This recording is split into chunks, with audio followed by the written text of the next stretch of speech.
মালামাল আগলে রাখুন। এখানে আরেকটা পোস্টার দেখা যাচ্ছে, অপরিচিত মানুষের হাতে কিছু খাবেন না। কিন্তু এরা একজন আরেকজনকে কি খাওয়াচ্ছে? ও, পুষ্টিকর পানীয় দুধ খাওয়াচ্ছে। রেল লাইনে শুয়ে থাকা নিষেধ। এখানে ডিজিটাল ডিসপ্লেতে কোথায় যেতে কতক্ষণ লাগবে তা দেখাচ্ছে। আমি ট্রাম্প, যুক্তরাষ্ট্রের নাগরিক, পেটের দায়ে বাংলাদেশে এসেছি। অনলাইনে ওপারে পাঠাও .com থেকে একজন মানুষকে ওপারে পাঠানোর কাজ পাই। ওপারে পাঠানোর এই মিশনটা আমাদেরকে মেট্রো রেলের মধ্যে কমপ্লিট করতে হবে। তাই মেট্রো রেলে করে মিরপুর 11-তে আসি। এরপর একটা ছবি তুলি, কারণ বেশ কিছুদিন ধরে বউ আমাকে কিছুটা অবিশ্বাস করছে। তাও পেটের দায়ে তো কাজ করতে আমাকে বের হতেই হবে। তাড়াহুড়ো করে আসতে গিয়ে শুধুমাত্র ব্রিফকেসটা নিয়ে আসতে পেরেছি। মেট্রো রেল স্টেশনটা অনেক সুন্দর করে বানিয়েছে। ওয়াও, টিকিট কাটার জন্য দেখি ইলেকট্রিক বুথও আছে। আমাদের দেশ অবশ্য যখন উন্নত ছিল তখন এসেও আমাদের দেশেও ছিল। এখানে স্ক্রিনে অবশ্য লিখে দিয়েছে আগে টাকা পরে টিকিট।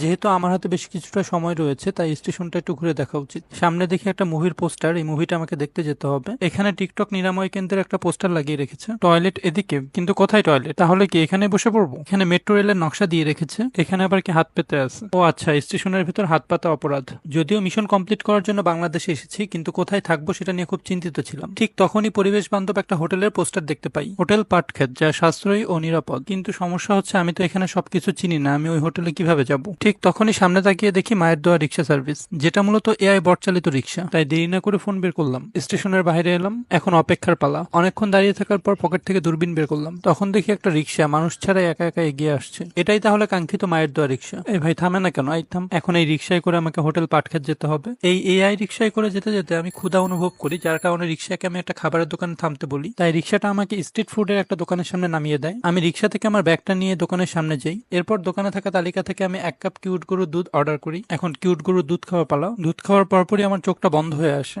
চোখ খুলে দেখতে পাই কয়েকজন ব্যক্তি আমার দিকে তাকিয়ে আছে। কিন্তু এ কি, আমার ব্রিফকেস কোথায়? তবে কি ওটা দুধ ছিল না? এআই রিক্সাটাও আমার সাথে বেইমানি করলো। এজন্যই অপরিচিত মানুষের কাছ থেকে দুধ খেতে নেই। মন খারাপ করে বেঞ্চের উপর বসেছিলাম, তখন বাইকে করে একজন মানবতার ফেরিওয়ালা আসে। তারপর আমার সমস্যা শুনে আমাকে হোটেল পাট খেতে নিতে রাজি হয়। সেই সাথে আমাকে কিছু টাকাও দেয়। তারপর সে আমাকে তার বাইকে বসতে বলে। ফাইনালি হোটেল পাট খেতে চলে এসেছি। হোটেলের ম্যানেজারের সাথে দেখা করতে সে আমাকে তার সাথে যেতে বলে। এরপর সে আমাকে সবুজ পাটে ঘেরা একটা রুমে নিয়ে আসে। কিন্তু সারাদিন ক্লান্ত থাকে, আমি তাড়াতাড়ি শুয়ে পড়ি। এই কি আপু, আপনি কি? জি জি আপু, এসব কি করছেন আপনি? প্লিজ আপু চলে যান প্লিজ। তারপর সে আপুকে অনুরোধ করার পর সে আমার চরিত্রে কলঙ্কের দাগ এঁকে চলে যায়। সকালে উঠে আরেকটা ছবি পাঠাতে হবে। আজকে সকাল থেকে শুধু বৃষ্টি হচ্ছে। এখন আমাকে মিশনে যাওয়ার জন্য একটা গাড়ি খুঁজে বের করতে হবে। পুরো রাস্তাটাই দেখি ফাঁকা আর ফাঁকা। এখানে মনে হয় একটা গাড়ি দাঁড়িয়ে আছে। আমার বাইনোকুলারটা এত ঘোলা কেন? ও আচ্ছা, এটা হচ্ছে মানবতার ট্যাক্সি। না, এই ট্যাক্সিতে করেই আমার যেতে হবে। যাক, এখনো এই দেশে মানবতা বেঁচে আছে।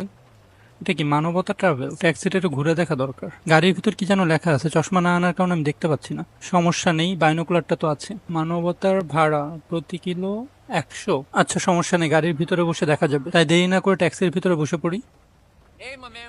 ভাই তাড়াতাড়ি মেট্রো রেল স্টেশনে চলেন। এখন মানবতার ট্যাক্সিতে করে আমাকে সোজা মেট্রো রেল স্টেশনে চলে যেতে হবে, কারণ আমি একজন মানুষকে ওপারে পাঠানোর কাজ নিয়েছি। হোটেল পাটক্ষেত থেকে আসলে মেট্রো রেলটা অনেক দূরে। ও হ্যাঁ, আমাকে তো একটা স্নাইপার কালেক্ট করতে হবে। না, একটু পরপর খালি সিগন্যাল পড়ে। সিগন্যালে বসে থাকতে থাকতে গাড়ির ভিতরে লাগানো স্টিকারের উপর আমার চোখ পড়ে। এটা কি, প্রতি কিলো ভাড়ার সাথে আবার 50 টাকা এক্সট্রা মানবিক ভাড়া দিতে হবে? এরা কি জানে না আমি মানবিকতার নামে অমানবিক কাজ করা দেশের নাগরিক?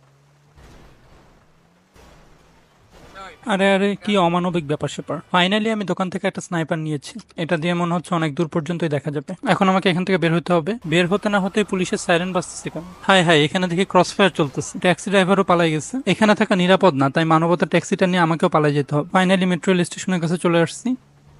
হাই হাই, পিলারের সাথে বাড়ি খেয়ে ট্যাক্সির মানবতা উড়ে গেল দেখি। এখন ভিতরে ঢোকার জন্য মোবাইল ব্যাংকিং এর মাধ্যমে একটা টিকিট কেটে নিতে হবে। এখানে দেখি মেট্রো রেলের দুজন ড্রাইভার দাঁড়িয়ে দাঁড়িয়ে কথা বলছে। আমার চশমা, দূরবীনটা দিয়ে একটু ওদের নামটা দেখতে হবে। এটা দেখি মেট্রো রেলের চালক আকিজ, আর এটা হচ্ছে মেট্রো রেল চালক জাফর। আমাকে মিশন কমপ্লিট করার জন্য দাগের উপর এসে দাঁড়াতে হবে।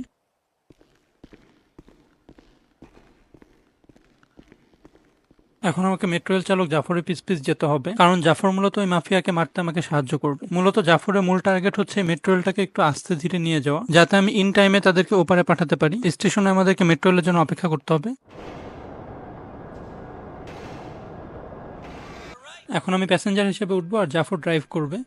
মেট্রো রেলে ওঠার পর মাফিয়ার লোক এসে আমাকে নামিয়ে দেয়। আমাকে এখন তাড়াতাড়ি করে ওই বিল্ডিং এ যেতে হবে, কারণ অলরেডি মাফিয়া স্টেশনে পৌঁছে গিয়েছে। বাইরে এসে দেখি মানবতার ট্যাক্সিটা এখনো এখানে পড়ে আছে। কি ব্যাপার, ট্যাক্সিটা কোনোভাবে স্টার্ট নিচ্ছে নাকি? না, এই ট্যাক্সির আশায় বসে থাকলে আজকে দেরি হয়ে যাবে। এই তো একটা সাইকেল দেখতে পাচ্ছি, এই সাইকেলে করে যেতে হবে।